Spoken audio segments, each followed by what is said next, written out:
Hello everyone, very good morning. आप सभी को वेरी गुड मॉर्निंग। फटाफट से कनेक्ट हो जाइए, लिंक को शेयर कर दीजिए अपने दोस्तों के साथ, फ्रेंड के साथ, ताकि वो भी कनेक्ट हो सके। बिल्कुल 12 अक्टूबर का करंट अफेयर लेकर मैं तैयार हूं। क्या आप भी तैयार हैं? तो चलिए शुरू करते हैं, बढ़ते हैं अपने कोड की तरफ, देखते हैं आज क्या कुछ चंद लाइनें होने वाली हैं। ठीक है, चलिए फटाफट शुरू करते हैं। बिल्कुल good morning, very good morning आप सभी को, वेरी गुड मॉर्निंग। फटाफट कनेक्ट हो जाए। बिल्कुल very good morning, very good morning सभी को। जय श्री राधे, जय श्री राम। चलिए फटाफट चलते हैं डियर। बिल्कुल, और दुर्गाष्टमी रही तुम्हारी महिमा अगम अपार, शीश निवाए जगत है सारा, एकाग्र चित्र जो होए समर्पित, सब सुख करती माँ हो अर्पित। तो बिल्कुल कल दुर्गाष्टमी रही, आप सभी ने बहुत अच्छे से पूरे भारत देश में बहुत ही हर्षोल्लास के साथ ये पर्व मनाया जा रहा है। नवरात्र शुरू है ना। आज दशमी आ गई है। बुराई और झूठ कितना भी बड़ा क्यों ना हो, बुराई और झूठ कितना भी बड़ा क्यों ना हो, एक दिन अच्छाई के सामने हार ही ज्यादा है। तो चलिए इसी व्यू के साथ हम लोग आगे बढ़े। तो आप सभी को दशहरे की ढेर सारी शुभकामनाएं। आप सभी की जीवन में आने वाली जो कठिनाइयां हैं उनको बहुत ही आसानी से आप पार करें, इतनी ताकत मिले, इतना स्ट्रेंथ आए, ताकत आए कि आप आसानी से आगे बढ़ते जाएं और आगे फतह हासिल करें, जीत हासिल करें। तो चलिए फटाफट हम लोग चलते हैं इसी के साथ ही।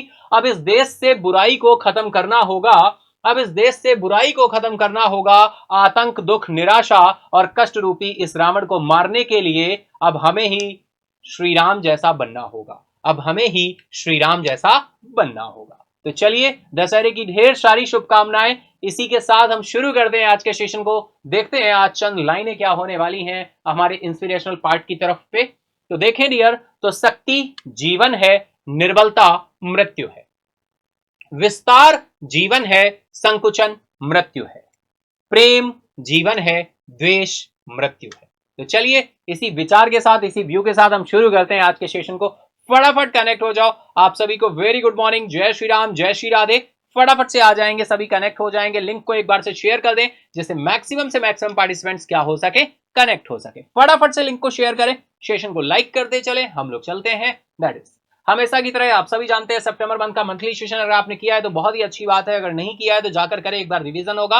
181 क्वेश्चन आपके साथ डिस्कस किए थे। महा मैराथन क्लास 2023 कवर किया गया है, जाकर कर सकते हैं। मैराथन क्लास जनवरी 2024 से जून 2024 तक कवर किया गया है, आप जाकर इस सेशन को कर सकते हैं। यहां से आपको 600 क्वेश्चन मिलेंगे 6 मंथ के। नेक्स्ट हम बात करें डेली की तरह से हमारा सेशन रहने वाला है। सबसे पहले लास्ट हाइलाइट्स, फिर करंट न्यूज, फिर rapid fire, compile current fact, static GK, MCQ, बिना एंड टुडे क्विज क्वेश्चन का पार्ट रहेगा डियर। यहाँ पर जो करंट न्यूज का पार्ट होता है उसके पार्ट पे आपको क्या बनाने होते हैं, शॉर्ट नोट्स बनाते हुए चलने होते हैं। स्टैटिक के पार्ट पे एक फाइल क्रिएट करनी होती है और यहाँ पर शॉर्ट नोट्स बनाते हुए चलेंगे। तो ये हमारे इवेंट्स हैं सारे, और ये सारे के सारे इवेंट्स के साथ हमारा सेशन रहता है। तो चलिए फटाफट चलते हैं लास्ट डे हाइलाइट्स की तरफ। लास्ट डे हाइलाइट्स में आप लोग एडिशनल पॉइंट ऐड करते रहेंगे डियर। कल पहली न्यूज क्या, बिल्कुल आप सभी को पता है, हमने प्रसिद्ध उद्योगपति रतन टाटा का अंतिम संस्कार मुंबई के पूरे राजकीय सम्मान के साथ किया गया। शिक्षा मंत्रालय ने युवा संगम, शिक्षा मंत्रालय ने युवा संगम के 5वें चरण के लिए पंजीकरण पोर्टल क्या किया है, लॉन्च किया है। आपके साथ डिटेल में डिस्कस हुआ। 21 आसियान इंडिया समिट 10 अक्टूबर को देखने को मिली। आज हम 12 अक्टूबर में आ चुके हैं। कल हमने आपके साथ इसीलिए ये न्यूज डिटेल में डिस्कस की थी। India ASEAN call for collaboration on digital public infrastructure, DPI आपको ध्यान रखना है, digital public infrastructure and AI, artificial intelligence से लिस्ट। पूर्वी एशिया शिखर सम्मेलन में प्रधानमंत्री मोदी ने आसियान नेताओं के साथ द्विपक्षीय बैठकें भी की हैं। और देखिए ये आसियान समिट जो रही थी ये 10 अक्टूबर को रही थी, और जो ईस्ट एशिया समिट रही है वो 11 अक्टूबर को रही है। तो उसे हम आज डिस्कस करेंगे न्यूज के पार्ट पे। नेक्स्ट चले, सेंट्रल ने डिक्लेयर किया है हिज्ब उत तहरीर and all its manifestation and front organizations as terrorist organizations। केंद्र ने हिज्ब उत तहरीर को और उसके सभी स्वरूपों और प्रमुख संगठनों को आतंकवादी संगठन क्या किया है, घोषित किया है। अनलॉफुल प्रिवेंशन एक्ट के जरिए फाइनली इसको क्या किया गया है, आतंकवादी संगठन घोषित किया गया है हिज्ब उत तहरीर को। चलिए नेक्स्ट चले, ग्रामीण परिवारों की मासिक आय 5 वर्षों में 57% से अधिक बढ़ी है। 57% से अधिक बढ़ी है, ये नाबार्ड के सर्वे का कहना है। नाबार्ड आप सभी जानते हैं, national bank for agriculture and rural development.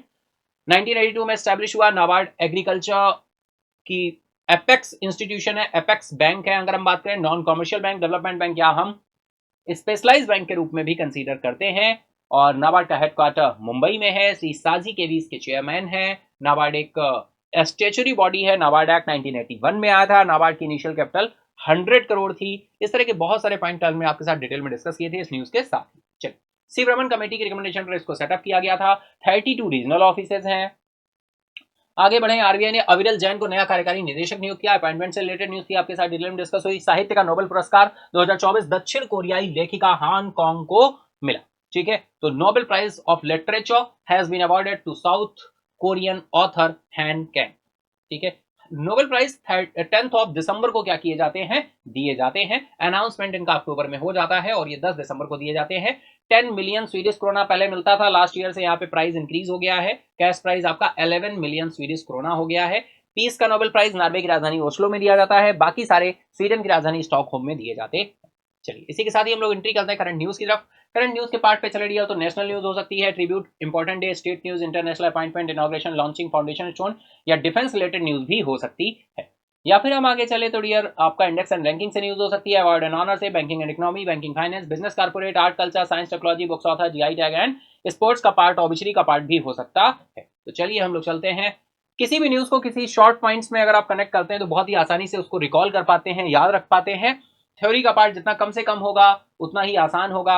हमारा माइंड पिक्चर्स में काम करता है, फिगर्स पे काम करता है, थ्योरी को कम एक्सेप्ट करता है। ठीक है, तो चलिए चलते हैं आज की फर्स्ट न्यूज की तरफ। फर्स्ट न्यूज निकल कर आ रही है, PM Narendra Modi to attend 19th Asia summit.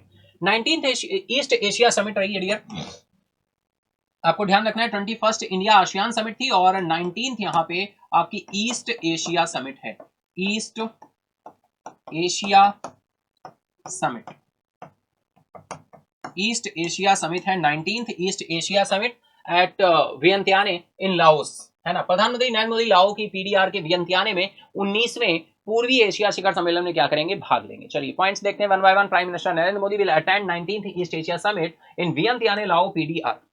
प्रधानमंत्री नरेंद्र मोदी ने लाओ पीडीआर के वियंतियाने में 19वें पूर्वी एशिया शिखर सम्मेलन में क्या करेंगे, भाग लेंगे। और ये कब रही है मीटिंग, ये कल आपकी मीटिंग रही है, 11 अक्टूबर को रही है। चलिए आगे चले। The East Asia Summit a premier leaders lead forum that contributes to building an environment of strategic trust in the region, provides an opportunity for leaders for participating countries including India to exchange views on issues of regional importance। ये बहुत सारे important देखिए points निकल कर आ रहे हैं यहाँ पे।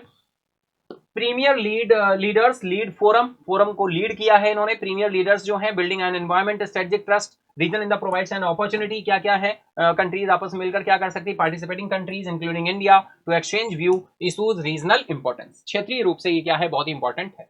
पूर्वी एशिया शिखर सम्मेलन एक प्रमुख नेताओं के नेतृत्व वाला मंच है जो क्षेत्र में रणनीतिक विश्वास का माहौल बनाने का योगदान देता है। देखो जब राजनीतिक विश्वास बनते हैं कंट्रीज के साथ तो फाइनली बहुत अच्छा डेवलपमेंट निकल कर आता है। आस पड़ोस के देश एक दूसरे को सपोर्ट करते हैं और कहीं ना कहीं उससे बहुत ही इंटरेस्टिंग चीजें निकल कर आती हैं, ग्रोथ की तरफ बढ़ रहे होते हैं। पूरा ही एक वसुधैव कुटुंबकम की मानसिकता को इंडिया फॉलो करके चलता है, चाहे हम G20 की बात करें या वैसे हम बात करें, आप सभी जानते हैं। तो जब आसपास के रीजन में तरक्की होगी, ग्रोथ होगी, तो फाइनली उसका इंपैक्ट बिल्कुल आएगा। यह भारत सहित भाग लेने वाले देशों के नेताओं के क्षेत्रीय महत्व को मुद्दों पर विचार करने और आदान प्रदान करने का एक अवसर प्रदान करता है। तो ईस्ट एशिया समिट आपको ध्यान रखनी है 19 नंबर की रही है। कहां रही है, लाओस के वियंतियाने में रही है। इससे एक दिन पहले यानी 11 अक्टूबर को मीटिंग रही किसकी, इंडिया आसियान समिट की मीटिंग रही है। और ये किस नंबर की, 21 नंबर की मीटिंग थी। एज ए इन्फॉर्मेशन आपको ध्यान रखना है। चलिए हम लोग आगे बढ़ते हैं। Mister Modi attend the address the 21st ASEAN India summit in वियंतियाने। हाँ वही बात कर रहे हैं, एक दिन पहले रही है। Hosted by Lao PDR as the current chair of ASEAN. ASEAN की मीटिंग को इस बार चेयर किसने किया था? लाओस ने किया था, लाओस ने किया। ठीक है, चल। तो श्री मोदी ने वियंतियाने के 21वें आसियान भारत शिखर सम्मेलन में भाग लिया और उससे संबोधित किया, जिसकी मेजबानी आसियान के वर्तमान अध्यक्ष के रूप में लाओ पीडीआर ने की थी।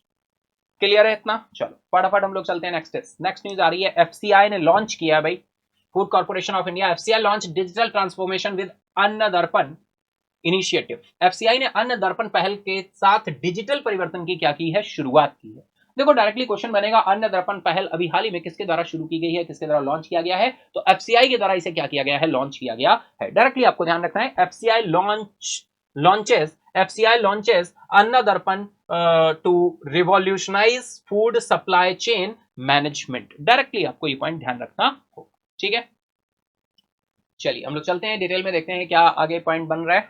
The Food Corporation of India has launched Anna Darpan, a tech-driven initiative aimed at modernizing its supply chain management system and enhancing operations at various levels, including mandis, meals and depots. ठीक है, directly आपको ये point ध्यान रखने हो।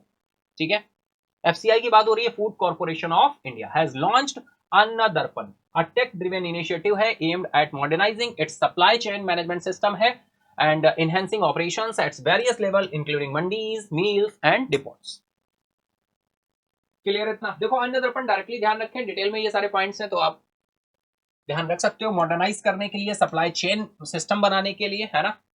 Same point आपका हिंदी में available है। भारतीय खाद्य निगम ने अन्न दर्पण नामक एक तकनीकी संचालित पहल शुरू की है जिसका उद्देश्य अपनी आपूर्ति श्रृंखला प्रबंधन प्रणाली को आधुनिक बनाना और मंडियों, मीलों और डिपो सहित विभिन्न स्तरों के परिचालन को क्या करना है? बढ़ावा देना। ठीक है,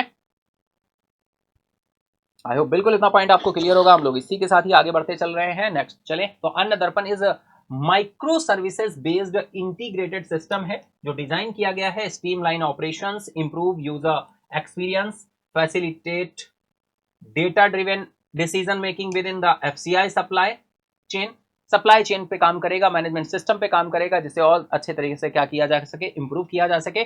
डेटा ड्रिवन करेगा, डेटा को ड्रिवन डिसीजन लेगा, है ना। अन्न दर्पण एक माइक्रो सर्विस आधारित एकीकृत प्रणाली है जिसे एफसीआई आपूर्ति श्रृंखला के भीतर परिचालन को सुव्यवस्थित करने, मैनेजमेंट को सुव्यवस्थित करने, है ना, परिचालन को, ऑपरेशंस को, उपयोगकर्ताओं को अनुभव को बेहतर बनाने और डेटा संचालित निर्णय लेने की सुविधा प्रदान करने के लिए डिजाइन किया गया है। ठीक है,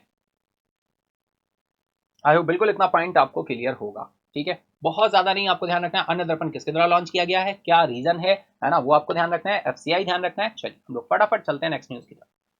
नेक्स्ट न्यूज है डियर, नेशनल न्यूज में कैटेगराइज हो रही है youth and sports affair ministry. Youth and sports affair minister कौन है? फटाफट से बताओ कमेंट बॉक्स में, है ना। Youth and sports affair ministry ने इन्वाइट किया है feedback draft national sport governance bill 2024। भाई यहाँ पर नेशनल स्पोर्ट गवर्नेंस बिल 2024 की बात हो रही है। नेशनल स्पोर्ट्स गवर्नेंस बिल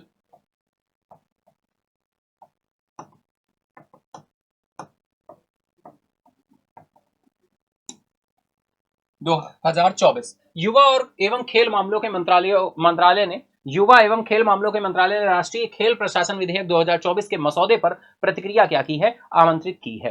ठीक है, युवा कार्यक्रम और खेल मंत्रालय, युवा एवं खेल मामलों के मंत्रालय ने राष्ट्रीय खेल प्रशासन विधेयक 2024 के मसौदे पर क्या की है? प्रतिक्रिया आमंत्रित की है। डायरेक्टली आपको ध्यान रखना है। चलिए देखते हैं। Youth and sports affair ministry has invited comment and suggestions, comments मांगे हैं और सजेशंस मांगे हैं draft national sports governance bill के लिए। नेशनल स्पोर्ट्स गवर्नेंस बिल जो लाया जा रहा है उसके लिए क्या मांगे हैं? कमेंट और सजेशंस मांगे हैं। युवा एवं खेल मामलों के मंत्रालय ने राष्ट्रीय खेल प्रशासन विधेयक 2024 के मसौदे पर टिप्पणियां और सुझाव आमंत्रित किए।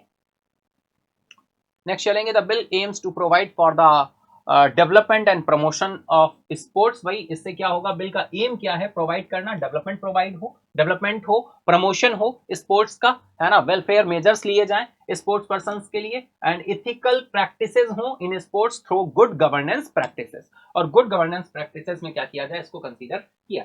इस विधेयक का उद्देश्य खेलों के विकास और संवर्धन, खिलाड़ियों के लिए कल्याणकारी उपायों और सुशासन प्रथाओं के माध्यम से खेलों में नैतिक प्रथाओं को क्या देना है? बढ़ावा देना है। ठीक है, बहुत ही सिंपल और डायरेक्टली सा पॉइंट है, आपको ध्यान रखना है। है ना। तो डेवलपमेंट के लिए, प्रमोशन के लिए, स्पोर्ट्स के, गुड गवर्नेंस प्रैक्टिसेस के लिए। एंड देन हम इससे पहले बात करें डायरेक्टली, आपको ये ध्यान रखना है नेशनल स्पोर्ट्स गवर्नेंस बिल 2024 की बात हो रही है। इसके लिए कमेंट और सजेशंस मांगे हैं youth and sports affair ministry ने। यूथ और स्पोर्ट्स अफेयर मिनिस्टर कौन है, कमेंट बॉक्स में आप सभी बता रहे हैं। वेरी गुड, बहुत अच्छे। चलिए हम लोग इसी के साथ चलें नेक्स्ट पॉइंट की तरफ, दैट इज नेक्स्ट न्यूज आ रही है भाई, नेशनल न्यूज में कैटेगराइज किया है इस न्यूज को भी। केंद्र सरकार ने राज्य सरकारों को 1.78 लाख करोड़ रुपए से अधिक का कर हस्तांतरण क्या किया है, जारी किया है। 1.78 लाख करोड़, ठीक है। अब 1.78 लाख करोड़ आते ही हमें जीएसटी कलेक्शन की याद आने लगी। तो बताइए अगस्त मंथ का जीएसटी कलेक्शन कितना रहा, सितंबर में कितना रहा, बताओ भाई। अगस्त 2024 का जीएसटी कलेक्शन कितना था, सितंबर का कितना था। सितंबर में काफी कम जीएसटी कलेक्शन रहा है, इसलिए अगर हम बात करें 1.73 लाख करोड़ का कलेक्शन रहा सितंबर में। और कितने परसेंट का ग्रोथ था, ईयर ऑन ईयर 6.1%। और जबकि अगस्त में कितना था, अगस्त में जो जीएसटी कलेक्शन था वो था 1.74 लाख करोड़, और सितंबर में रहा 1.73 लाख करोड़। और जुलाई में कितना था भाई, ये 3 मंथ्स का तो बिल्कुल पता होना ही चाहिए, 1.82 लाख करोड़ था आपका जुलाई, ठीक है। तो ये जीएसटी कलेक्शन की बात हो गई। यहां बात हो रही है केंद्र सरकार ने राज्य सरकारों को 1.78 लाख करोड़ रुपए से अधिक का कर हस्तांतरण क्या किया है, जारी किया है ना। Central government release tax devolution of over 1.78 lakh crore rupees to state government. Clear है इतना। चलो फटाफट हम लोग आगे बढ़ते हैं। अच्छा एक और चीज देखो, यहाँ पे जो ये शायद आपको अभी नहीं दिख रहा होगा क्योंकि व्हाइट इसका बैकग्राउंड टाइप में है ना। पीडीएफ में आपको बहुत ही आसानी से ये दिखेगा जब मैं पीडीएफ आपको शेयर कर दूंगा। यहाँ पे स्टेट्स के देखिए नाम दिए हुए हैं, मैं आपको अगर बताऊं, कलर चेंज कर लेता हूँ, एक मिनट। ओके हाँ, तो यहाँ पे सबसे पहले नंबर पे जो आपका है ये आंध्र प्रदेश है, ठीक है ना। आंध्र प्रदेश है, इसके लिए 7211 है और ये सारे अमाउंट सीआर में है, यानी 7211 करोड़ है। अरुणाचल प्रदेश दूसरे नंबर पे है, 3131 करोड़ है। ये बिल्कुल सीरीज से नहीं है, लेकिन अगर सबसे ज्यादा हम बात करें तो यहाँ पर अमाउंट हमें देखने को मिल रहा है 17,921 करोड़, 17,921 करोड़। और इससे ज्यादा हमें सबसे ज्यादा यहाँ पे मिल रहा है यूपी में। सबसे हाईएस्ट कहां पर है, यूपी में है, 31,962 करोड़। और इसके बाद अगर हम देख पा रहे हैं तो फिर बिहार में देख पा रहे हैं 17,921 करोड़। फिर हम आपका मध्य प्रदेश में देख पा रहे हैं। तो इस तरह से आप जो टॉप 5 स्टेट्स हैं उनका ध्यान रख सकते हो, टॉप 3 का ध्यान रख लो बस, बहुत है, ठीक है। तो ये टेबल दी हुई है पूरी। चलिए, the central government release tax devolution of over 1,78,000 crore, 1,78,000 crore, 1,78,000 crore, ठीक है, rupees to state governments today. केंद्र सरकार ने आज राज्य सरकारों को 1,78,000 करोड़ रुपए से अधिक का कर हस्तांतरण क्या किया है, जारी किया है। ये टैक्स डिवॉल्यूशन क्या किया है, दिया है। चलिए आगे बढ़ते हैं। Uttar Pradesh receive the largest, अच्छा देखिए अभी हम वहां पे बात कर रहे थे टेबल में और यहाँ पर ये पॉइंट बता भी दिया है। यूपी ने सबसे हाईएस्ट रिसीव किया है, receive the largest chunk of the tax डिवॉल्यूशन, 31,962 crore, 31,962 crore. तो ऐसे आप टॉप 3 या टॉप 5 स्टेट्स का ध्यान रख सकते हो, बस वो बहुत है, ठीक है। Followed by Bihar and Madhya Pradesh, यानी दूसरे नंबर पे आपका बिहार आएगा सेकंड नंबर पे, और थर्ड नंबर पे आपका कौन आएगा, मध्य प्रदेश आ रहा है थर्ड नंबर पे, ठीक है। तो इस तरह से आप ध्यान रख सकते हो। टॉप पर कौन है, यूपी है, ठीक है। उत्तर प्रदेश को सबसे अधिक 31,962 करोड़ रुपए का कर हस्तांतरण प्राप्त हुआ है, उसके बाद बिहार और मध्य प्रदेश का स्थान रहा है, ठीक है। क्लियर इतना, तो एक बार कमेंट बॉक्स में यस करो भाई। इतना क्लियर है तो एक बार यस करो फटाफट से। सेशन को लाइक कर दो फटाफट, शेयर नहीं किया अगर लिंक को तो लिंक को शेयर कर दो फटाफट से, बिना किसी देरी के। करो करो फटाफट करो, लिंक को शेयर करो भाई, फटाफट से करो। चल इसी के साथ हम चलते हैं नेक्स्ट न्यूज की तरफ चलते हैं। नेक्स्ट न्यूज आ रही है हमारी स्टेट रिलेटेड न्यूज आ रही है, और ये स्टेट रिलेटेड न्यूज जो आ रही है भाई, आ रही है ये तेलंगाना से, ठीक है। तो चलिए देखते हैं। तेलंगाना हैदराबाद में सदुल्ला बथुकम्मा समारोह क्या किया गया है, आयोजित किया गया है। तो बहुत ही इंटरेस्टिंग है, आपको ध्यान रखना है। तेलंगाना सदुल्ला बथुकम्मा, डायरेक्टली क्वेश्चन यहां से इस तरह से बनता है कि बताइए सदुल्ला बथुकम्मा फेस्टिवल अभी हाल ही में कहां पर मनाया गया है ना, कहां पर मनाया गया है। इस तरह के क्वेश्चंस डायरेक्टली आपको बनते हैं। आपको पता है फेस्टिवल कितने इंपॉर्टेंट होते हैं हमारे एग्जाम्स के लिए। तो आप देख पा रहे हो बहुत ही इंटरेस्टिंग, यहाँ पे देखिए सजावट टाइप की दिख रही है। हम भारत की बात करें, विविधताओं से भरा हुआ देश है ना, विविधताओं से भरा हुआ देश है, यही इसकी खासियत है, यही हमारा कल्चर, हमारे भारत देश का कल्चर, संस्कृति, साहित्य, ये ऑल ओवर वर्ल्ड को क्या करता है, अट्रैक्ट करता है। भारत एक देश नहीं, भारत एक आत्मा है। ऑल ओवर वर्ल्ड में भारत ही एकमात्र ऐसा देश है जिसे भारत माँ कहकर पुकारते हैं, जिसे माँ का दर्जा दिया गया है। तेलंगाना हैदराबाद में सदुल्ला बथुकम्मा समारोह क्या किया गया, आयोजित किया गया। डायरेक्टली आपको ध्यान रखना है तेलंगाना राज्य में ये फेस्टिवल मनाया गया, आसपास के और भी राज्यों में मनाया जाएगा, लेकिन स्पेशली आपका तेलंगाना की बात हो रही है। Telangana Saadulla Bathukamma celebration held in Hyderabad. चलिए थोड़ा आगे देखते हैं, आगे बढ़ते हैं। इन Hyderabad the historic Hussain Sagar turned vibrant with the Bathukamma songs, fireworks, and a leisure show. And the Telangana government held Sadulla Bathukamma celebrations last night. Hyderabad में ऐतिहासिक हुसैन सागर बथुकम्मा गीतों, अब भाई हुसैन सागर बथुकम्मा गीतों, आतिशबाजियों और लेजर शो से जीवंत हो उठा, क्योंकि तेलंगाना सरकार ने कल रात सादुल्ला बथुकम्मा समारोह को क्या किया, आयोजित किया। ठीक है,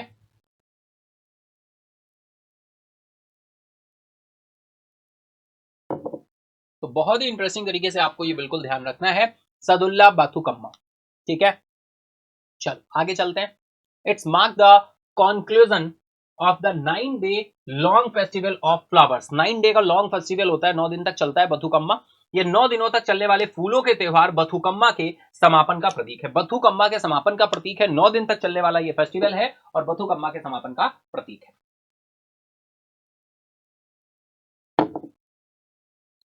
Telangana women and child welfare minister है Seethakka, women and child welfare minister है तेलंगाना राज्य की। पार्टिसिपेट किया इन्होंने बथुकम्मा सेलिब्रेशन में, held the tank bund in Hyderabad में। ठीक है, तेलंगाना की महिला एवं बाल कल्याण मंत्री सीतक्का ने हैदराबाद के टैंक बंड में आयोजित बथुकम्मा समारोह में क्या किया है, भाग लिया है। तो इनका भी नाम बिल्कुल आप आसानी से ध्यान रख सकते हो। ठीक है, चलिए नेक्स्ट चलेंगे। नेक्स्ट न्यूज आ रही है इंटरनेशनल न्यूज, और ये इंटरनेशनल न्यूज यार आ रही है नेपाल से। नेपाल की बात करें, नेपाल हमारा पड़ोसी देश है, नेपाल की राजधानी काठमांडू है। नेपाल भारत के 5 राज्यों के साथ सीमा साझा करता है, और ये 5 राज्य कौन कौन से हैं आपको पता है। इसका कोड वर्ड है U² BSW। U² मतलब यूपी और उत्तराखंड है, बी फॉर बिहार है, एस फॉर सिक्किम है, और डब्ल्यू फॉर वेस्ट बंगाल है। नेपाल की राजधानी काठमांडू है, नेपाली रुपया यहाँ की करेंसी है, और इलेक्ट्रिसिटी से रिलेटेड, मेगावाट से रिलेटेड, सोलर एनर्जी से रिलेटेड बहुत सारे एग्रीमेंट्स और बहुत सारी चीजें आपको न्यूज में बनी रहती हैं, कहीं ना कहीं सुनने को मिलती रहती हैं। तो नेपाल बिल्कुल हमारा पड़ोसी देश है, और हमारे साथ लैंड बॉर्डर शेयर करने वाला देश है, 5 राज्यों की सीमा साझा करता है। नेपाल में दशई त्योहार के 7वें दिन फूल पाती समारोह मनाया गया। अब भाई देखो, नेपाल की बात हो रही है, इंटरनेशनली बात हो रही है, हमारा पड़ोसी देश है, यहाँ पे भी एक फेस्टिवल मनाया गया, फूल पाती सेरेमनी। फूल पाती सेरेमनी होती है भाई, अब क्या होती है चलिए देखते हैं। Nepal observes Phulpati ceremony making 7th day of Dashain festival. Dashain त्योहार। अब डायरेक्टली क्वेश्चन आएगा, बताइए भारत के किस पड़ोसी देश में अभी हाल ही में दशई त्योहार मनाया गया है, तो आपको बताना है वो देश है नेपाल। ठीक है, वो देश है नेपाल। हम भारत की बात करें, आसपास के देशों की बात करें, जब अखंड भारत हुआ करता था तो ये सारे देश भारत के साथ ही लिए थे। अब हमारे आसपास के जो पड़ोसी देश हैं उनमें भी किस तरह इसी तरह के कल्चर और संस्कृति हमें देखने को मिलती है।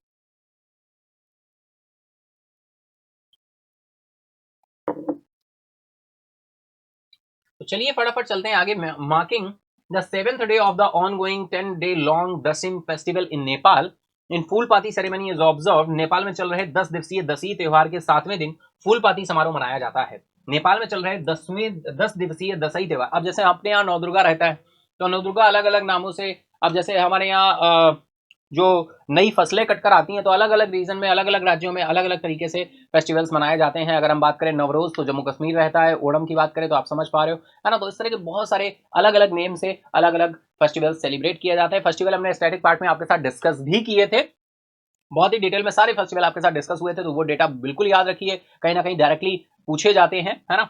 तो नेपाल में चल रहे 10 दिवसीय दसी त्योहार के 7वें दिन फूलपाती समारोह क्या किया जाता है, मनाया जाता है। चलिए आगे बढ़ते हैं। दशिन इज द बिगेस्ट फेस्टिवल है नेपाल का। अब देखिए एक और बात हमें पता चल रही है, दशिन फेस्टिवल जो है ये बिगेस्ट फेस्टिवल है नेपाल का, where there are family gathering and people celebrate करते हैं with tradition and great fervour on the occasion of Phulpati. People offer sacrifices in temple and bring assorted holly leaves and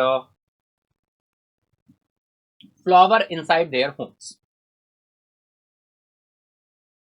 तो चलिए बहुत ही इंटरेस्टिंग है भाई, है ना। चलिए आगे देखते हैं। दशई नेपाल का सबसे बड़ा त्योहार है जिसमें परिवारों के लोग एक साथ इकट्ठा होते हैं और इसे परंपरा और बड़े उत्साह के साथ मनाते हैं। फूल पाती के अवसर पर लोग मंदिरों में बलि चढ़ाते हैं और अपने घरों में विभिन्न प्रकार के पवित्र पत्ते और फूल लाते हैं। विभिन्न प्रकार के पत्ते और फूल लाते हैं। इस तरह से इस फेस्टिवल को क्या किया जाता है, सेलिब्रेट किया जाता है। चलिए आगे देखें, नेक्स्ट आ रहा है यूएनजीए। और यूएनजीए आप सभी जानते हो, United nation general assembly. UNGA जितने भी बेस वगैरह होते हैं इंटरनेशनली, मैक्सिमम उनका अप्रूवल यूएनजीए के द्वारा ही दिया गया होता है, मैक्सिमम, सभी नहीं। UNGA United nation general assembly, तो इन्होंने इलेक्ट किया है 18 मेंबर ह्यूमन राइट काउंसिल को क्या कर लिया है, इलेक्ट कर लिया है। चलिए वन बाय वन देखेंगे, इंपॉर्टेंट न्यूज है। यूएनजीए ने मानवाधिकार परिषद के लिए 18 सदस्यों का क्या किया है, चुनाव किया है। ठीक है, 18 सदस्यों का यहाँ पे इन्होंने क्या कर लिया है, चुनाव कर लिया है। तो चलिए फटाफट हम लोग बढ़ते हैं इस न्यूज की तरफ, आगे की तरफ। The UN General Assembly elected 18 members to the 47 member Human right Council for the 2025 से 27, यानी 2025 से 27 के बीच में यहाँ पे संयुक्त राष्ट्र महासभा ने 2025 से 27 के कार्यकाल के लिए 47 सदस्यीय मानवाधिकार परिषद के लिए 18 सदस्यों का क्या किया है, चुनाव किया है। ये पॉइंट बिल्कुल इंपॉर्टेंट रहेगा, डियर, आपको ध्यान रखना है। यूनाइटेड नेशन जनरल असेंबली ने 18 members to the 47 members Human right Council for 2025 and 27, संयुक्त राष्ट्र महासभा ने 2025-27 के कार्यकाल के लिए 47 सदस्यीय, भाई टोटल सदस्य कितने हैं, 47, टोटल सदस्य कितने हैं, 47। तो 47 सदस्यीय मानवाधिकार परिषद के लिए 18 सदस्यों का क्या किया है, चुनाव किया है। 18 सदस्यों का चुनाव किया गया है। तो बहुत ही इंपॉर्टेंट पॉइंट रहेगा ये, बिल्कुल आपको ध्यान रखना है। ठीक है, 18 सदस्यों का चुनाव किया गया है। यूएनजीए की बात हो रही है, ह्यूमन राइट काउंसिल की बात हो रही है। तो ये सारे पॉइंट आपको ध्यान रखते हुए चलेंगे। तो चलिए इसी के साथ हम लोग चलते हैं नेक्स्ट पॉइंट की तरफ। 1 सेकेंड। तो 18 सदस्यों का क्या किया गया है, चुनाव किया गया है। नेक्स्ट चलते हैं, द 18 कंट्रीज इंक्लूडिंग। अब कौन कौन सी 18 कंट्रीज हैं? अब देखो, सारे 18 कंट्रीज के क्या नेम याद रखने होंगे? सारे नेम याद करने की जरूरत नहीं है, लेकिन एक बार हम डिस्कस करना जरूरी है। 2 4 5 कंट्रीज के नेम हमें पता होने चाहिए। तो चलिए वन बाय वन देखते हैं। The 18 countries including Benin, Bolivia, Colombia, Cyprus, Qatar and Thailand were elected by a secret ballot yesterday. Benin, Bolivia, Colombia, Cyprus, Qatar और थाईलैंड सहित 18 देशों को कल गुप्त मतदान द्वारा क्या किया गया, चुना किया है। गुप्त मतदान के द्वारा इनको क्या किया गया है, चुना गया है। ठीक है, तो बिल्कुल ये सारे पॉइंट आपको ध्यान रखते हुए चल रहे हैं। ये हम लोग इसी के साथ आगे बढ़ते हुए चलेंगे।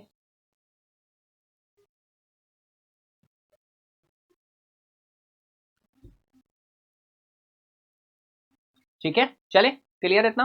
आई होप बिल्कुल इतना क्लियर होगा। तो Benin, Bolivia, Colombia, Cyprus, Qatar और थाईलैंड सहित 18 देशों का कल गुप्त मतदान द्वारा क्या किया गया है, चुना गया है। ठीक है, बिल्कुल पॉइंट आप ध्यान रखेंगे। हम लोग आगे बढ़ते हैं। The elected members will serve 3 year term beginning. 3 years का टर्म रहेगा। बिगिनिंग टर्म कब शुरू हो रहा है, 1 जनवरी से शुरू होगा नेक्स्ट ईयर, यानी 1 जनवरी 2025। और क्या 2024 चल रहा है, 25 से शुरू होगा। निर्वाचित सदस्य अगले साल 1 जनवरी से शुरू होने वाले 3 साल के कार्यकाल के लिए क्या करेंगे, काम करेंगे। 3 साल के कार्यकाल के लिए काम करेंगे। ठीक है,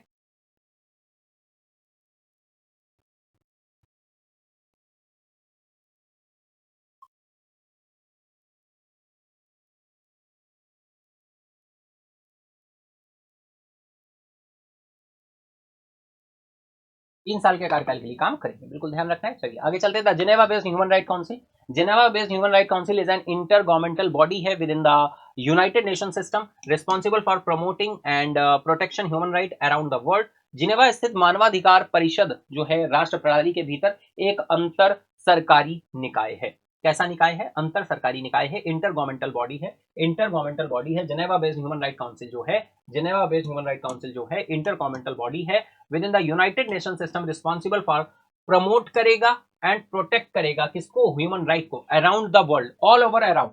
जेनेवा स्थित मानवाधिकार परिषद संयुक्त राष्ट्र प्रणाली के भीतर एक अंतर सरकारी निकाय है जो दुनिया भर में मानवाधिकारों को बढ़ावा देने और उनकी रक्षा करने के लिए क्या है, जिम्मेदार है। क्लियर है इतना पॉइंट? आई होप बिल्कुल क्लियर होगा, ध्यान रखिए, है ना। चलिए हम लोग आगे बढ़ते हैं।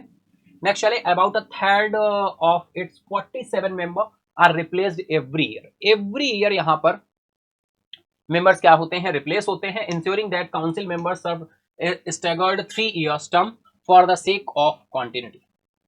इसके 47 सदस्यों में से लगभग 1/3 हर साल बदल लिए जाते हैं, यानी 47 जो मेंबर हैं 1/3 अब कितना हो गया भाई, 18 मेंबर्स आज इस बार क्या किए गए, चेंज किए गए ना, तो 1/3 मेंबर हर साल क्या होते हैं, चेंज होते हैं, रिप्लेस होते हैं। 47 सदस्यों में लगभग 1/3 को हर साल बदल दिया जाता है, जिससे यह सुनिश्चित होता है कि परिषद के सदस्य निरंतरता के लिए 3 साल के कार्यकाल के लिए काम करते हैं। 3 साल के लिए काम करते हैं और 3 साल में क्या होते हैं, 1/3 मेंबर इसके चेंज होते रहते हैं। तो ये भी पॉइंट बिल्कुल आपको ध्यान रखना है डियर, बहुत ही डिटेल्ड पॉइंट है, बिल्कुल ध्यान रखना है, कहीं ना कहीं जरूर ये पार्ट बनेगा। ठीक है, क्लियर है इतना? एक बार कमेंट बॉक्स में यस करेंगे, इतना क्लियर है तो यस करें फटाफट से। लिंक को जरूर से जरूर शेयर कर दें अगर नहीं किया है अभी तक, है ना। और सेशन में लाइव आया करें, जो लोग रिकॉर्डिंग देखते हो लाइव आने की कोशिश करो, है ना। वैसे तो बिल्कुल कल जो है कन्या पूजन और ये सब रहा होगा, है ना, इसमें आप बिजी रहे होंगे, है ना। लेकिन अब फेस्टिवल का दौर बिल्कुल शुरू हो चुका है बहुत पहले से ही, है ना। अभी दशहरा है, फिर आगे बढ़ेंगे तो दिवाली की तरफ हम लोग चलेंगे, है ना। तो लेकिन पढ़ाई नहीं रुकनी चाहिए, फेस्टिवल आएंगे जाएंगे, फेस्टिवल को सेलिब्रेट करते हुए खुशी के साथ हमें सारे फेस्टिवल्स को करना है ना। फेस्टिवल्स भी मनाते हुए और हमें अपने भी फेस्टिवल का ध्यान रखना है कि हमारा फेस्टिवल है सिलेक्शन, है ना। चलिए तो चलते हैं इसी के साथ ही नेक्स्ट इज ओके। तो ये था हमारा आज का न्यूज का पार्ट। आई होप आप सभी ने बहुत अच्छे से एंजॉय किया होगा। एंजॉय किया तो बिल्कुल लाइक करें, अपने दोस्तों फ्रेंड के साथ जरूर शेयर करें। हम लोग चलते हैं rapid fire round. Rapid fire round में डियर आज क्या किया जाए, आज हम आपके साथ कुछ इंटरेस्टिंग हमेशा ही करते हैं, है ना। कुछ बहुत ही इंपॉर्टेंट इन्फॉर्मेशन आपको दे दें, पता होगी तो बहुत अच्छा, नहीं पता है तो बिल्कुल कनेक्ट कर लेंगे डियर। अगर हम बात करें टाइप्स ऑफ बैंक की, तो टाइप्स ऑफ बैंक कितने टाइप के होते हैं भाई, बताओ जरा।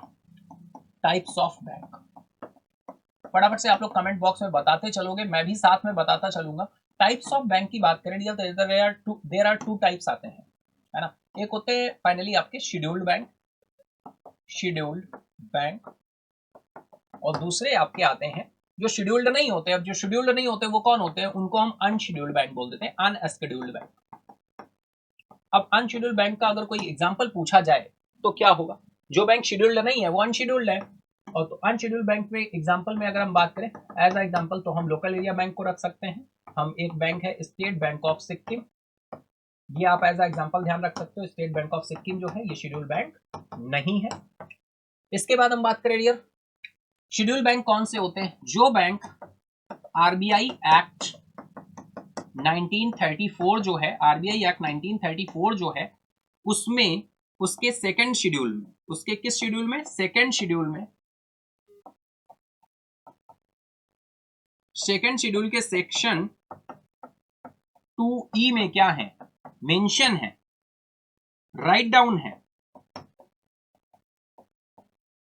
मेंशन है, राइट डाउन है, वो आपके शेड्यूल बैंक कहलाते हैं। यानी शेड्यूल बैंक, जो बैंक आरबीआई एक्ट 1934 के शेड्यूल 2 के सेक्शन 2E में मेंशन है, वो आपके बैंक शेड्यूल बैंक कहलाते हैं। जो वहां मेंशन नहीं है वो क्या कहलाते हैं, वो अनशेड्यूल बैंक कहलाते हैं, है ना। तो जो जो वहां पे है वो शेड्यूल बैंक है और जो नहीं है वो अनशेड्यूल बैंक है। क्लियर है। अनशेड्यूल बैंक का जीता जाता एग्जाम्पल आपका स्टेट बैंक ऑफ सिक्किम। अब आपके दिमाग में क्वेश्चन आता होगा कि सर जो bank maximum share government of India का होता है क्या वही होते हैं शेड्यूल? जी नहीं, ऐसा बिल्कुल भी नहीं है। मैं आपको शेड्यूल बैंकों के नंबर पूरे के पूरे बताऊं अगर, तो फर्स्ट मैं चलूं पब्लिक सेक्टर बैंक की तरफ। ध्यान से सुनते चलिए। पब्लिक सेक्टर बैंक का मतलब मैक्सिमम शेयर किसका, गवर्नमेंट ऑफ इंडिया का, यानी 51% या उससे अधिक की शेयर होल्डिंग किसकी है, गवर्नमेंट ऑफ इंडिया की है। तो ये जो पब्लिक सेक्टर बैंक होते हैं डियर, ये प्रेजेंट टाइम कितने हैं, 12 है। अब ये 12 कौन कौन से हैं, 11 आपके नेशनलाइज बैंक है और एक आपका एसबीआई है। तो टोटल नंबर हो गए कितने, 12। ठीक है, फिर आ जाओ पब्लिक सेक्टर बैंक कितने शेड्यूल है, 12। ठीक, फिर आओ हम सेकंड चले तो इंडियन प्राइवेट सेक्टर बैंक कितने शेड्यूल्ड है। तो इंडियन प्राइवेट सेक्टर बैंक की अगर हम बात करें शेड्यूल की, तो ये प्रेजेंट टाइम कितने हैं, 22। तो ये भी क्या है, शेड्यूल्ड है, कितने, 20। फिर आ जाओ फॉरेन प्राइवेट बैंक की बात करें, ये कितने शेड्यूल्ड है। तो फॉरेन प्राइवेट बैंक की अगर हम बात करें तो ये शेड्यूल की जो संख्या है वो कितनी है, 45। ठीक है, फिर हम बात करें डियर, आपने सुने होंगे पेमेंट बैंक। तो पेमेंट बैंक जो है ये एक्टिव कितने हैं, एक्टिव तो है ये 5, है ना, एक्टिव है 5, लेकिन शेड्यूल कितने हैं, 4। कौन सा ऐसा बैंक है जो शेड्यूल्ड नहीं है, तो फिनो पेमेंट बैंक जो है वो शेड्यूल्ड नहीं है। फिनो पेमेंट बैंक शेड्यूल्ड नहीं है, ठीक है, मैंने इस तरह से क्रॉस कर दिया। फिनो पेमेंट बैंक शेड्यूल्ड नहीं है, 4 पेमेंट बैंक शेड्यूल्ड है। फिर आ जाओ स्मॉल फाइनेंस बैंक भाई कितने शेड्यूल्ड हैं। इस बार अगर हम बात करें डियर तो पेमेंट बैंक एक हमारा चला गया पेटीएम पेमेंट बैंक, तो अब पेमेंट बैंकों की संख्या 6 से 5 हो गई एक्टिव की, लेकिन शेड्यूल कितने हैं 4। स्मॉल फाइनेंस बैंक कितने शेड्यूल है, तो स्मॉल फाइनेंस बैंकों की शेड्यूल संख्या हो गई है 11। पहले 12 थे, लेकिन एक फिनकेयर स्मॉल फाइनेंस बैंक मर्ज हो चुका है एयू स्मॉल फाइनेंस बैंक में, तो इस वजह से अब ये स्मॉल फाइनेंस बैंक कितने बचे 11। फिर इसके बाद आ जाओ RRB regional rural bank, dear ये भी शेड्यूल्ड बैंक होते हैं, रीजनल रूरल बैंक, तो ये कितने शेड्यूल्ड है, ये शेड्यूल्ड है डियर 43। तो आपको ये सारे शेड्यूल बैंकों की संख्या है, आपको ये ध्यान रखनी चाहिए बिल्कुल से बिल्कुल, ठीक है। पब्लिक सेक्टर बैंक कितने शेड्यूल 12, फॉरेन प्राइवेट बैंक कितने शेड्यूल 45, इंडियन प्राइवेट बैंक कितने शेड्यूल 22, पेमेंट बैंक कितने शेड्यूल 4, स्मॉल फाइनेंस बैंक कितने शेड्यूल 11, रीजनल रूरल बैंक कितने शेड्यूल 43। क्लियर है इतना, बिल्कुल क्लियर होगा। चलिए इसी के साथ हम चलते हैं स्टैटिक पार्ट की तरफ, दैट इज स्टैटिक पार्ट पे गवर्नमेंट स्कीम्स चल रही हैं, बिल्कुल हम जो देखते हैं आज कौन सी स्कीम आ रही है, पीएमएफएमई, प्रधानमंत्री formalisation of micro food processing enterprises scheme, ठीक है। पीएमएफएमई फुल फॉर्म है प्रधानमंत्री formalisation of micro food processing enterprises scheme. ये स्कीम डियर लॉन्च हुई थी 29 जून 2020 को, डायरेक्टली आपको ध्यान रखनी है ministry of food processing industry के अंदर में आएगी, ministry of food processing industry के अंदर में आएगी पीएमएफएमई, प्रधानमंत्री formalisation of micro food processing enterprises scheme, प्रधानमंत्री formalisation of micro food processing enterprises scheme.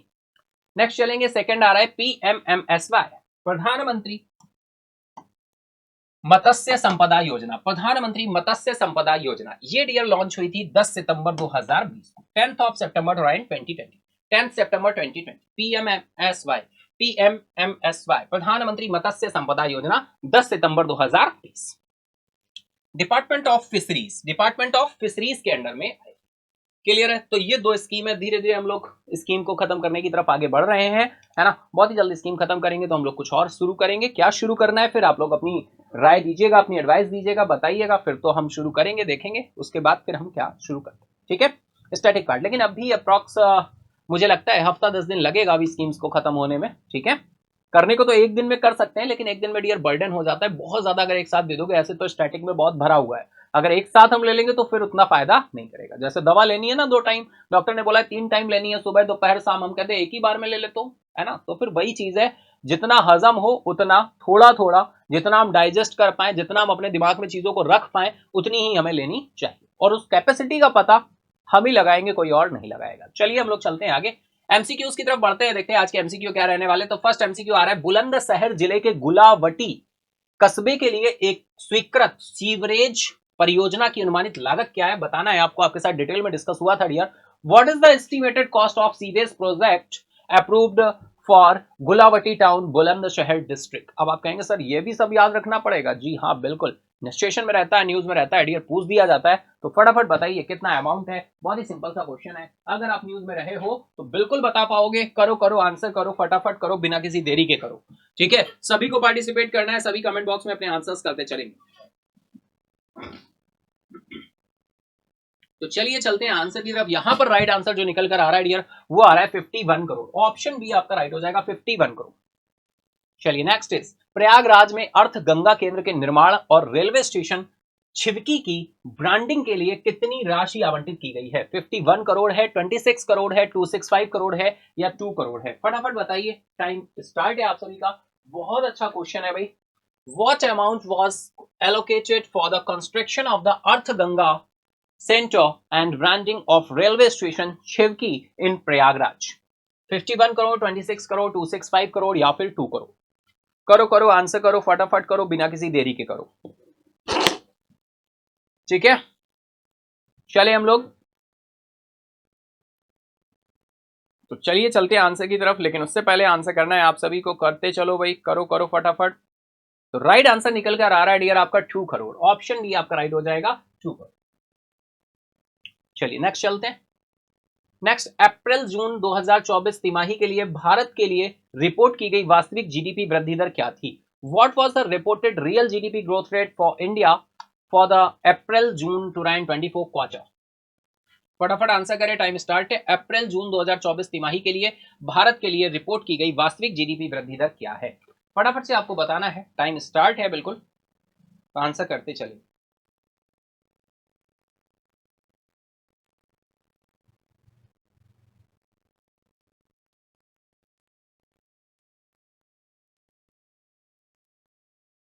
करो फटाफट करो, सभी को करना है आंसर।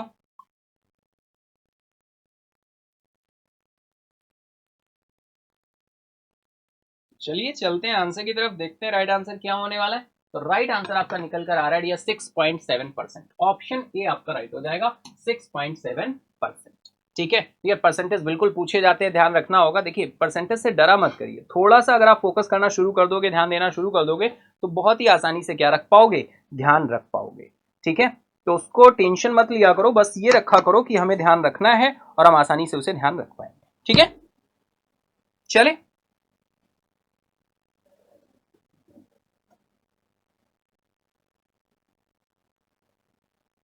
तो चलिए हम लोग चलते हैं नेक्स्ट क्वेश्चन की तरफ। हाल ही में भारतीय वायुसेना के उप वायुसेना प्रमुख का पद किसने संभाला है?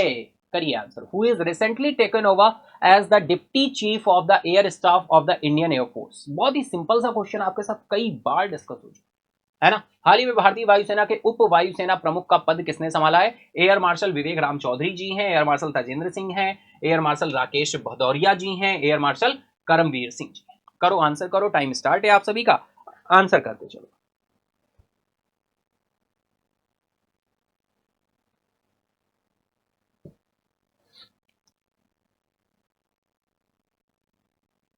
ठीक है, चलो फटाफट हम लोग चलेंगे आंसर की तरफ। राइट आंसर क्या है? Air marshal Tejinder Singh, option B आपका right.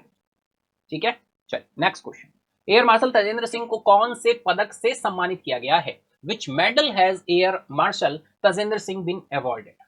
Air marshal Tejinder Singh को कौन से पदक से सम्मानित किया गया है? शौर्य चक्र है, परम विशिष्ट सेवा मेडल है, कीर्ति चक्र एंड सेना मेडल है, वायु सेना medal and Ati Vishisht Seva medal है, वीर चक्र एंड विशिष्ट सेवा मेडल है। फटाफट बताना है, टाइम स्टार्ट है आप सभी का, तो आंसर करते चलो, फटाफट बताते चलो कि क्या आंसर होने वाला है। ठीक है,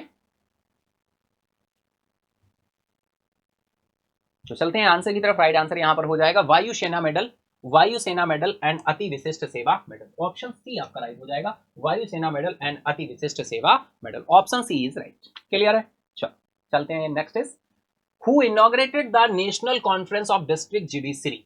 जिला न्यायालय न्यायपालिका के राष्ट्रीय सम्मेलन का उद्घाटन किसने किया? जिला न्यायपालिका के राष्ट्रीय सम्मेलन का उद्घाटन किसने किया? प्रेसिडेंट द्रौपदी मुर्मू जी हैं, प्राइम मिनिस्टर नरेंद्र मोदी हैं, चीफ जस्टिस जीवाई चंद्रचूड़ हैं, या law and justice minister Arjun Ram Meghwal है? बहुत ही अच्छा क्वेश्चन है, फटाफट आंसर करना है आप सभी को। तो बताते चलो क्या आंसर होने वाला है, आपके साथ डिटेल में ये डिस्कस भी हुआ था। ठीक है, टाइम स्टार्ट है, करो बताओ।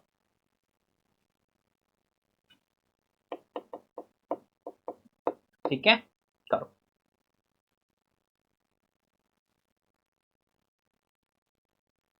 चलते हैं आंसर की तरफ। राइट आंसर दिया प्राइम मिनिस्टर नरेंद्र मोदी जी हैं, ऑप्शन बी आपका राइट हो जाएगा। गेस नहीं किया होगा, लग रहा होगा है ना कि ये इवेंट नहीं होगा, लेकिन ये मोदी जी के द्वारा ही इनॉग्रेशन किया गया था इसका, है ना। तो चलिए हम लोग चलते हैं नेक्स्ट क्वेश्चन की तरफ। जिला न्यायालय के राष्ट्रीय सम्मेलन की राष्ट्रपति सम्मेलन में राष्ट्रपति द्रौपदी मुर्मू ने किस प्रतीक का अनावरण किया है? भाई सुप्रीम कोर्ट के एम्बलम का किया है, नेशनल जुडिशियल फ्लैग किया है, supreme court flag and insignia किया है, या फिर नेशनल लोक अदालत का फ्लैग किया है? फटाफट बताना है। What symbol did president Murmu unveil at the national conference of district judiciary? फटाफट बताइए, टाइम स्टार्ट है बिल्कुल, और आंसर भी देखिए ब्लिंक हो गया है, supreme court flag and insignia. Option C आपका क्या हो जाएगा? राइट हो जाएगा। ऑप्शन सी आपका यहां पर राइट हो जाएगा। ठीक है,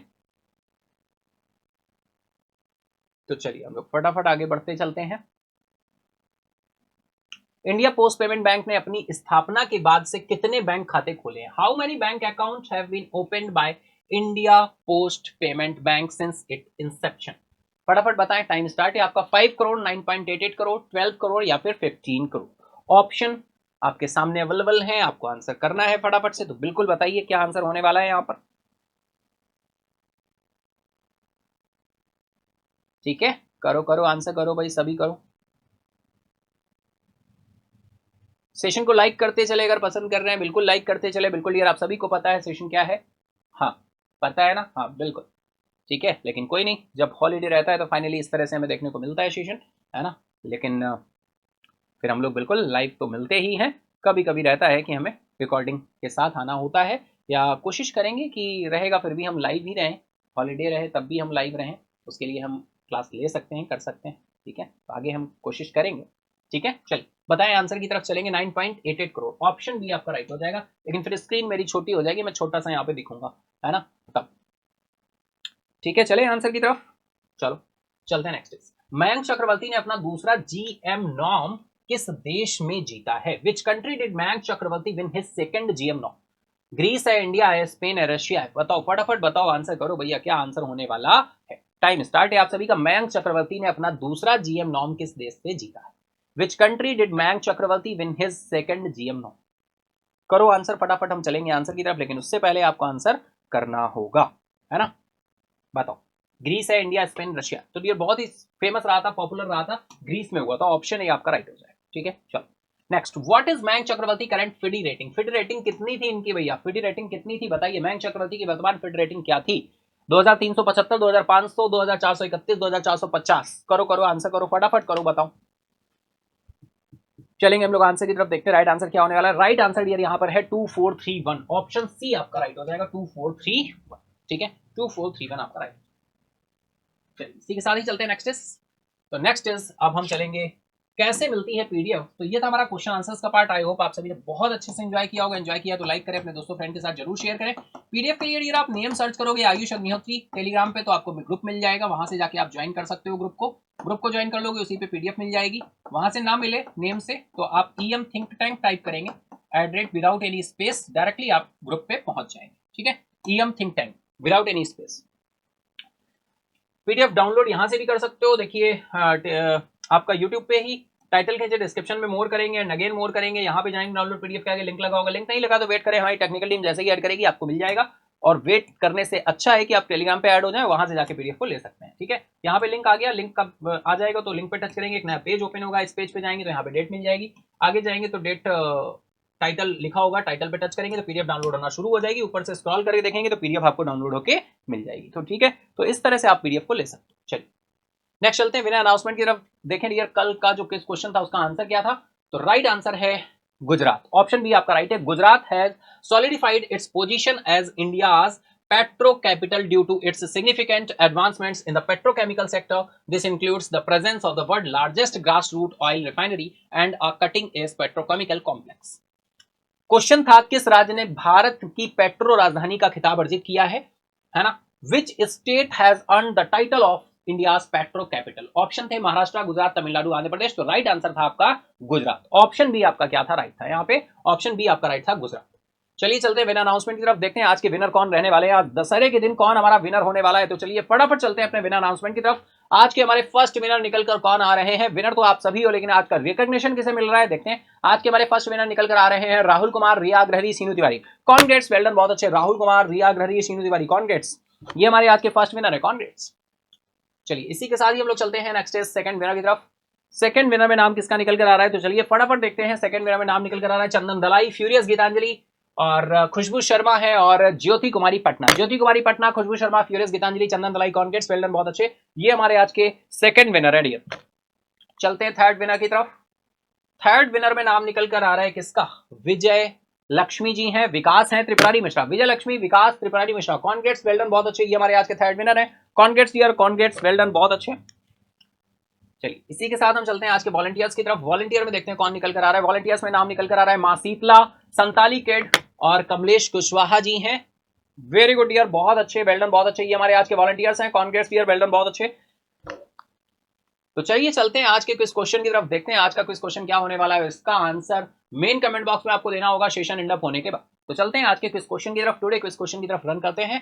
तो देखते हैं आज का क्विज क्वेश्चन क्या होने वाला है। तो ये रहा आज का क्विज क्वेश्चन, बहुत ही इंपॉर्टेंट क्वेश्चन है, आप सभी को आंसर करना है मेन कमेंट बॉक्स में सेशन एंड अप होने के बाद। देखते हैं क्वेश्चन क्या कह रहा है। क्वेश्चन कह रहा है which category of banks does the RBI classify SBI, HDFC bank and ICICI bank? RBI SBI, HDFC bank और आईसीआईसीआई बैंक को किस श्रेणी के बैंकों में वर्गीकृत करता है? किस श्रेणी के बैंकों में क्या करता है?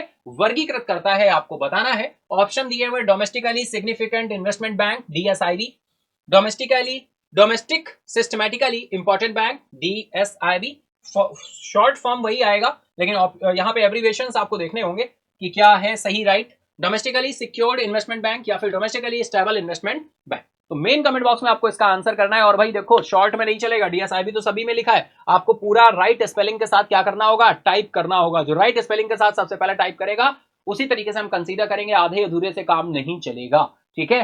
चल, तो आज के लिए हम लोग, ये था आज का क्विज क्वेश्चन। हम लोग आगे बढ़ते हैं। तो सितंबर मंथ का मंथली सेशन अगर नहीं किया है तो जाके कर सकते हो, रिवाइज कर सकते हो पूरा सितंबर मंथ। 181 क्वेश्चन हमने आपके साथ डिस्कस किए थे। नेक्स्ट हम बात करें डियर महामैराथन क्लास की, तो पूरा 2023 कवर किया इसमें हमने। और हम बात करें मैराथन क्लास की तो जनवरी 2024 से लेकर जून 2024 तक का कवर किया। 600 क्वेश्चन आपके साथ किए 6 मंथ के, आप जाकर उसको देख सकते हो और रिवाइज कर सकते हो।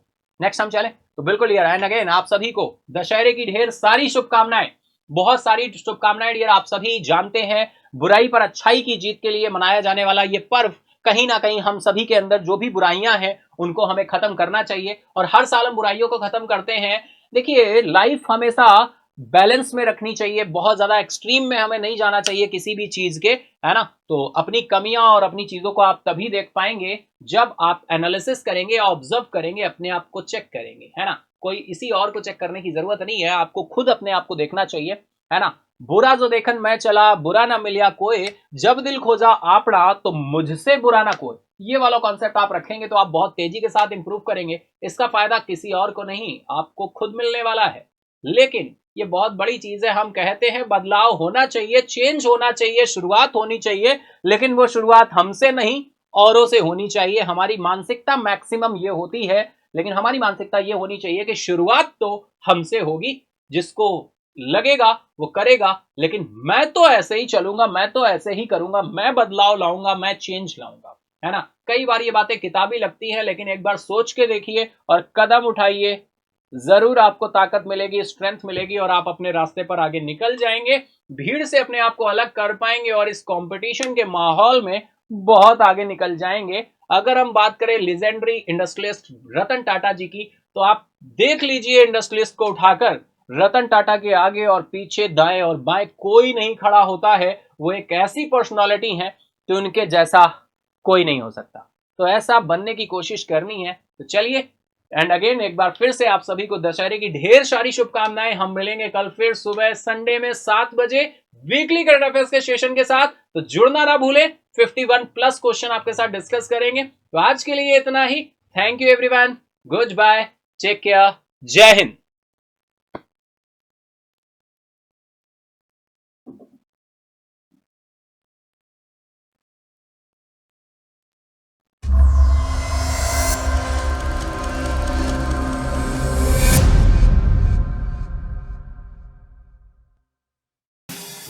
Subscribe now and press the bell icon.